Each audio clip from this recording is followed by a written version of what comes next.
Welcome to Invest Insights. I'm Abby Maloney. I'm joined today by Ronald Christaldi, the president and CEO of Shumaker Advisors. Ron, welcome. Thank you for having me here today. When we spoke with you for the Invest Tampa Bay report, you mentioned that through this crisis, people need legal advice to help navigate change, chaos, and problems more so now than during stable times. While the needs from different economic sectors may be different, over the course of the last year, what have you observed in regards to the most in-demand legal advice for the businesses and individuals that you serve? It's an excellent question. And I have to say, uncertain and challenging times like we've had last year in really an unprecedented way caused a lot of policy shift and policy change and uncertainty in the workforce and workplace. One of the things that we did at Shumaker is we quickly realized that not only our clients, but our community needed help and assistance in how to deal with that. And we established a 24-hour helpline that you can call with any COVID question 24 hours a day. And I manned that line during some of our shifts, even some of the overnight shifts. And it was very interesting to me, the types of calls we got, but the types of calls ranged from things like, I'm the CEO of a 4:00 in the morning call. I'm the CEO of a company. We employ hundreds of people. I got a call a few minutes ago that my CFO has tested positive for COVID. What do I do? Do I bring people in the morning or not? How do I communicate? What do I do? These were unprecedented challenges that people were facing on a day-to-day basis. And what we found, there's no right or wrong answer to these things. It's not a scripted type of answer. But what we found is by drawing upon our past experiences and putting our heads together and bringing the right people to bear, we can provide advice and counsel to individuals to help them navigate these times.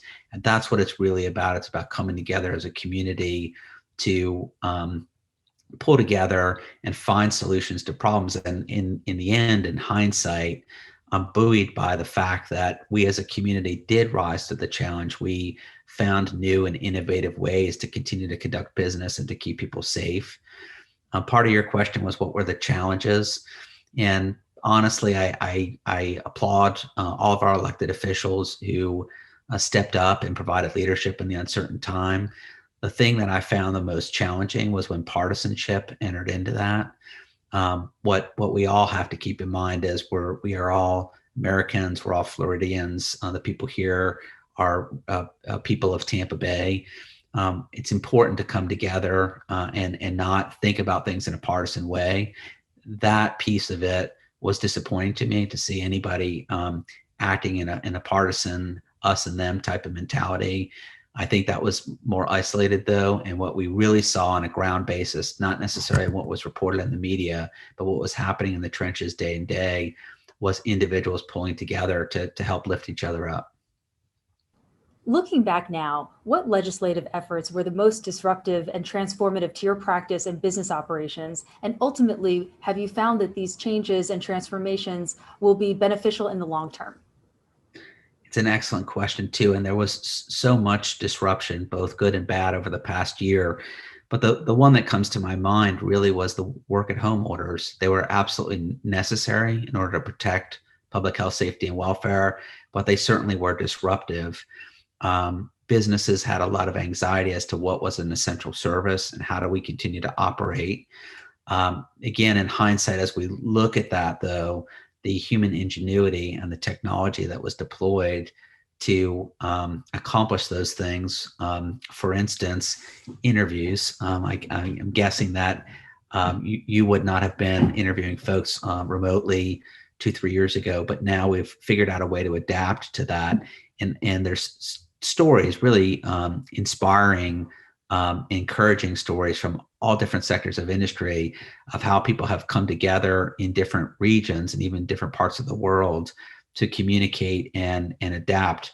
But that was really kind of the most disruptive thing I saw from all of my clients and colleagues in the community. And for us at Shumaker was, how do we adapt almost immediately to a work from home environment, which seemed off-putting, but in hindsight, the fact that we were in the technological position that many of us were in really facilitated a push that now in hindsight was probably happening already, and it just got accelerated due to COVID. You mentioned during our conversation with you for the Invest Tampa Bay report that we are only as strong as the diversity of views that we surround ourselves with. With the heightened focus on diversity and inclusion initiatives, how is Shumaker working to act as a leading example of this diversity and inclusion? Yeah, absolutely. And if you look at the long history of our country, it's a great country, but the long history of it is a struggle and progression to include all individuals who are here and all individuals who deserve to be and want to be included, which is everyone. At Shoemaker, for us, it's not just about the metrics at the end of the day. It's about the day-to-day in and out recruitment, retention, and promotion of those individuals, giving everybody an opportunity to excel at their craft. So what we have done is we have cast about as wide net as we can in a law firm setting. We obviously are hiring people with law degrees, and so our pool of people is limited to individuals who have law degrees on our law side. But we are casting as wide of a net as we can, and we are doing all that we can internally to help grow, nurture, and promote everyone at the firm across the board to make sure we give those opportunities. And then from an outward-facing perspective, it's important that businesses like Shoemaker, we're the largest law firm in the Tampa Bay region, in the 8-county region here by way of number of lawyers in Tampa Bay, that we lean in. It's not just about what's happening inside our firm, it's about what's happening in our community. And the more we can influence our clients and our community to support diversity and inclusion, the better this community is, the more prosperous we all are. And so through our involvement in charitable and political and community efforts, and through our own processes internally, it's a very conscious effort, 24 hours a day, 7 days a week to do that. And I would commend everyone in our community. It's all of our responsibility because we're stronger together than we are apart. Over the last year, how has technology permanently transformed and changed the legal sector in the ways that trials and depositions are handled? And how will these changes ultimately benefit the businesses and individuals that you work with? Yeah, I mean, it's extraordinary how video conferencing technology has become so easy to use and so mainstream in use. It's affecting business. I see companies now that I represent who have boards that are becoming more diverse, not just in traditional senses, but geographically, because they are able to recruit somebody in San Francisco to participate in their board meetings, where a year ago that would have meant flying in 6 times a year. The law side of it and handling depositions and trials and mediations is certainly a challenge.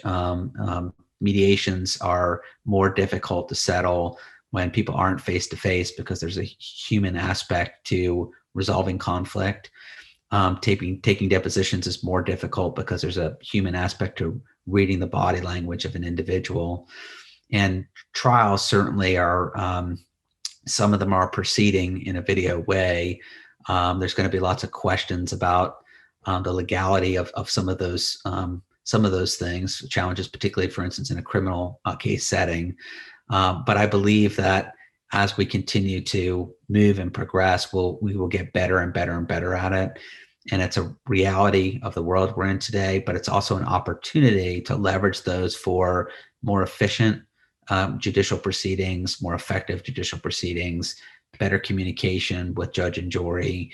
And ultimately, it will be a cost savings to clients. And anytime litigation is too expensive for a client, it becomes a barrier of entry to the justice system. So all of those things are positive, and they continue to drive us in the right direction. This season is obviously about transformation, and I'm asking the leaders that I meet with, how have you personally transformed? As a leader in Tampa Bay, a leader of Shumaker, what did last year teach you about how you personally needed to adapt and change to all of the trials and tribulations of the past year? It's an excellent question. And, personal growth is frequently measured in increments, not leaps and bounds. But I think, at least for me, and I suspect for a lot of people, our personal growth has transformed in leaps and bounds over the last year. I tend to be a history buff, and I like to study how things have been done before And by legal training, I look at precedent and I advocate based on how things have been done before. But through this transformation, it's really forced us to get into an uncomfortable zone to vision about how things need to happen in the future. And the lessons of the past are very, very important and helpful in doing that. But personally, I've found myself doing more reading about what's happened in the past and more visioning about what needs to happen in the future than I've ever done before. And it's exciting. It's an invigorating feeling. I was talking to somebody recently about Amazon and what Amazon was able to do. And if you look at them as an example, it's transformative, it's brilliant.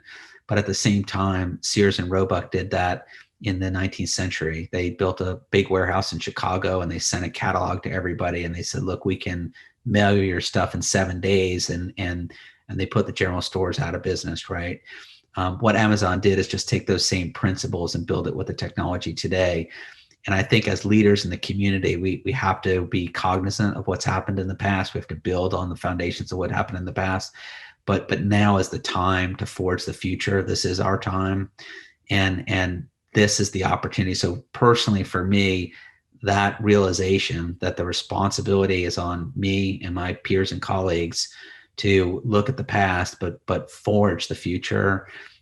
It's a little bit daunting. It's a little bit intimidating, but I think we're up to the challenge, and I'm very much enjoying watching it happen here. Well, thank you again. That was Ronald Christaldi, the president and CEO of Shumaker Advisors. My name is Abby Maloney, and you've been watching Invest Insights. Ron, thank you again. Thank you, Abby. Hey everyone, don't forget to like this video and subscribe to our channel so that you can stay up to date on the latest business trends from our knowledgeable experts. Be sure to check out the description below for more information on the segment you just watched. Thanks for tuning in.